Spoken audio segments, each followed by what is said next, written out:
Hello guys! Hello Scorpio! Welcome dito sa aking channel. Kapalaran 888. Welcome Scorpio. Alamin natin kung anong messages, vibration, gabay energy. Ito ay weekly tarot from March 17 hanggang 23, 2025. Para to sa lahat ng Scorpio. Scorpio, I hope na makuha mo yung energy dito. Okay? I hope na resonated ka, or kung hindi ka man resonated, pwede mong tingnan yung barahan ng Pisces and Cancer. Kasi pareho lang naman kayo ng sign. Pwedeng makaresonate ka sa kanila, or pwedeng pareho-pareho lang naman yung energy nyo. Okay? Okay. So, first two cards tayo dito, Scorpio. First card mo is number 13, 4, Wealthy Man. 21, Family Room. So, eto Scorpio, in general siya ha. Huwag mong sasabihin na hindi yan para sa'yo, or ganito ganyan. Ito in general. Isang lalaki, kung babae ka man or lalaki, LGBT ka, para to sa inyo. Isang lalaki na posibleng unexpected na magiging sobrang yaman. Pero, this week, papasok to sa buhay mo eh. 'Di ba? Parang ikaw yan, or part of your family, kaibigan, spouse, live-in partner, boyfriend, girlfriend, or kung sino man, basta part of your family siya. 'Di ba? Hindi pwedeng kadugo mo, kapatid, nanay, tatay, or pinsan, parang ganun. So, this week, meron na parang gateway ng prosperity and abundance, wealth and prosperity ang papasok sa buhay mo, na pwedeng magdala sa inyo ng stability and balance. Pwedeng makatagpo ka sa linggong ito ng isang tao na sobrang yaman, sobrang stable sa financial na buhay, sa material na buhay, na pwedeng makatulong sa'yo para maging maayos yung takbo ng pamilya mo, or para makatulong sa'yo para maging maayos yung mga financial issues or problems mo sa buhay. Okay? So, kung ikaw ay naghahanap ng trabaho, naghahanap ka ng pagkakakitaan, so sa linggong ito, hindi imposible to na makatagpo ka ng isang tao na financially stable, na pwedeng makatulong sa'yo para dyan sa hinahanap mo na positive answer sa mga pinoproblema mo. Okay? Family room, yung family room na to maganda to kasi ang sinasabi sir dito ng family room na to, na posibleng yung family mo ay makakapag-desisyon na magpatayo ng bahay, magpa-renovate ng bahay. Nakikita ko na may kapamilya ka na posibleng makakapag-isip na yung parang magsisave siya ng pera, or pwedeng ikaw yan na this week ay magpo-focus ka sa gano'n na kailangan kong bumili ng lupa at bahay, or kailangan kong magpatayo ng bahay, magpa-renovate ng bahay, ganito, ganyan. Okay? Okay.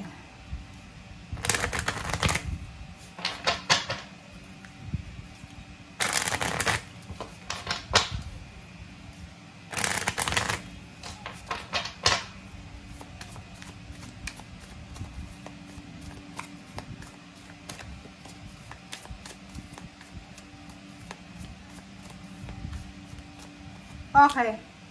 Cheer up. Wow. Scorpio. Nako, ang Scorpio na to, masyado siyang malungkot. Okay? So, comment down below if you resonated. Kasi, tingnan mo, alam mo yung baraha mo, medyo resonated siya sa mga Pisces. Kasi yung Pisces, meron silang parang mga competition sa buhay nila. Pwedeng love life or relationship or money or business. Okay. So, dito sinasabi na as much as possible sa linggong ito, as much as possible, Scorpio, cheer up, be happy, live in the moment. 'Di ba? So, wag tayong masyadong mamuhay sa past natin. Yung parang hindi tayo maka-move on sa nakaraan, hindi tayo maka-move on sa nangyari na. Yung ang hirap, ang may mga grudges and resentment. So, dito sinasabi, maging masaya ka, hanapin mo yung ligaya, hanapin mo yung positivity. Be positive, okay? And mamuhay tayo sa kasalukuyan. Huwag tayo masyadong nakafocus sa future, lalo na yung iba na stressful na yung stress na kasi masyadong nakafocus sa future. Okay? Next is follow your intuition. So, makinig tayo sa sinasabi ng ating intuition, ng ating instinct, makinig ka sa mga signs, symbols, sa mga dreams natin, midnight, sa morning, early morning, lalo sa mga naps natin. Maraming mga iba na nananaginip dyan ng numbers ng loto or yung mga guidance ng spiritual helpers. Okay? Next is competition. Diba? So, same with the Pisces to. Eto sasabihin ko sa'yo, Scorpio, na if you're experiencing competition, yung parang may katrabaho ka, pero feeling mo, kinukompetensya ka. Or pwedeng may negosyo ka, kinukompetensya ka. Maraming competition. Dito sinasabi na kailangan mong maging malakas, maging confident ka sa sarili mo na ano man itong competition na to ay mapagtatagumpayan mo siya. Okay? So, yun. Okay, thank you, Scorpio. Tingnan natin dito sa yung third deck.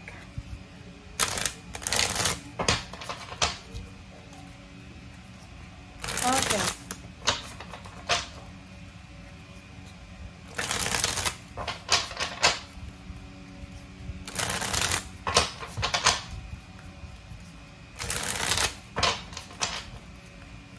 Okay, Scorpio.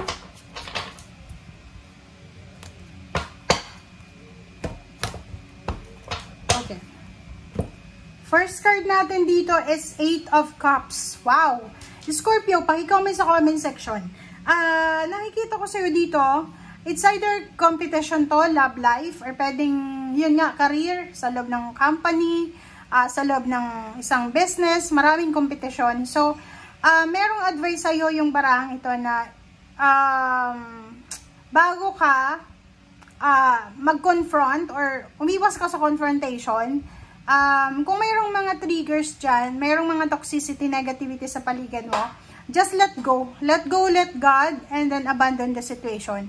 Maybe emotional abandonment to. So, as much as possible, iwasan nating lumaban. So, hindi naman lahat ng hindi lumalaban is talo na. Minsan, diplomacy, diba? So, kailangan mas ikaw yung maging matalino kasi sayang ng oras. Lalo na tungkol sa religion, tungkol sa politika, tungkol sa point of view ng mga tao.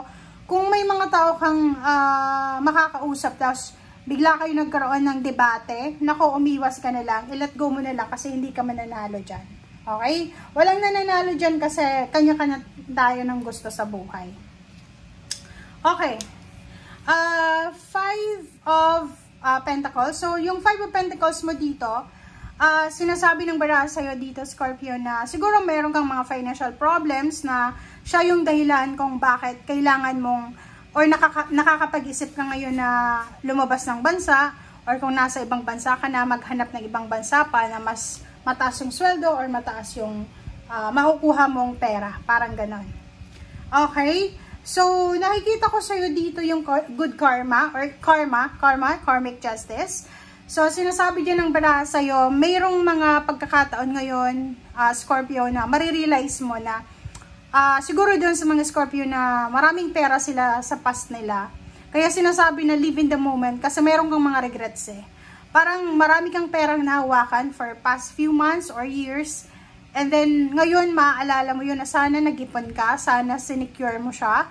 Ngayon, sana hindi ka nag-aalala sa pera. Parang ganun. So, kaya ka, sinasabi sa'yo dito na cheer up, ano man ang problema mo, ano man yung situation mo, maging masaya ka, tanggapin natin yung kung anong nangyari, and then live in the moment. Huwag na tayong bumalik pa sa nakaraan.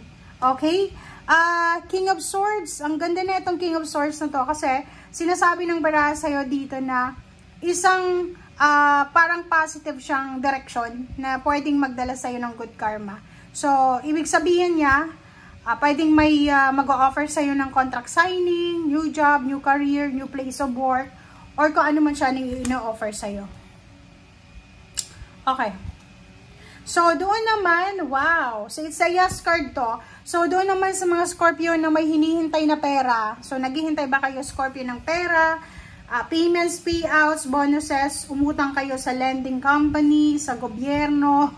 Ano ba to? Saan ba galing yan ng mga pera na yan? So, sinasabi ng bara, if you're waiting for a money, material, tangible things, isang magic sa yes card. So, ibig sabihin yan, yes na yes, makukuha mo siya magically, napakabilis. So, this week, kung naghihintay ka ng pera, may magbabayad sa'yo ng utang, or pwedeng may hinihintay ka na hindi mo inaasahan, or may darating sa'yo na pera na hindi mo inaasahan. Okay. Okay, next card. Okay, so dito naman, kung nasa restrictions ka, emotional restrictions, financial restrictions, spiritual restrictions, yung parang, alam mo yun, marami kang gustong gawin, pero hindi mo magawa. Hindi mo magawa dahil wala kang pera, hindi mo magawa dahil wala kang karelasyon, hindi mo magawa dahil wala ka talagang parang walang. Kasi yung 8 of Swords na yan is restricted ka, yung parang nakakulong ka sa isang kontrata, nakakulong ka sa isang relasyon, nakakulong ka sa isang mindset, sa isang situation na walang labasan, parang gano'n. So, nakikita ko, sa death card to, sinasabi, ano man ang restrictions, ano man yung stagnation na pinagdadaanan mo sa ngayon, ay posibleng matapos siya sa linggong ito. Or, kung hindi mo siya matapos sa linggong ito, by the end of March, posibleng makakawala ka sa financial scarcity, sa emotional scarcity, emotional parang stagnation, abandonment, or anything na negative. Okay? So, nakikita ko sa iyo ngayon na sinasabi ng baraha sa iyo na mayroon ka din na parang relationship, attachment. So, pwedeng may asawa ka, may partner ka, boyfriend or girlfriend na posibleng makakapag-isip ka ngayon na i-give up na lang. Siguro hindi kayo magkaayos-ayos, away ng away, may mga third party. So, nakikita ko sa iyo dito na yung source of happiness mo, pwedeng anak or asawa, yung source of happiness mo is yung parang pinangarap mo na makumpleto yung pamilya. At ay pwedeng makaresonate sa mga mag-boyfriend, girlfriend na may mga anak na. Yung mga live-in partner na gano'n, yung may mga anak pero hindi kasal, walang commitment. Dito sinasabi na meron kayong relationship or attachment na posibleng yung source ng happiness nyo na yan ay i-give up nyo dahil siguro sa personal happiness mo. Yung parang ganun. Personal happiness mo, i-give up mo para sa freedom mo. Parang ganun. Okay? 6 of Pentacles. So, nakikita ko sir dito na this week din maganda kasi if you need money, may mga possible individual, possible na tao dyan sa paligid mo na makakatulong sa'yo para pautangin ka, i-provide sa yung financial help or anything na financial. Wow! Ang galing na ito Okay. Ito naman is Page of Pentacles. Yung Page of Pentacles is all about future. So, sinasabi dyan sa'yo ng baraha na para to sa lahat ng mga Scorpio. Scorpio sinasabi, isang exciting na moment ito para sa'yo. Diba? Future.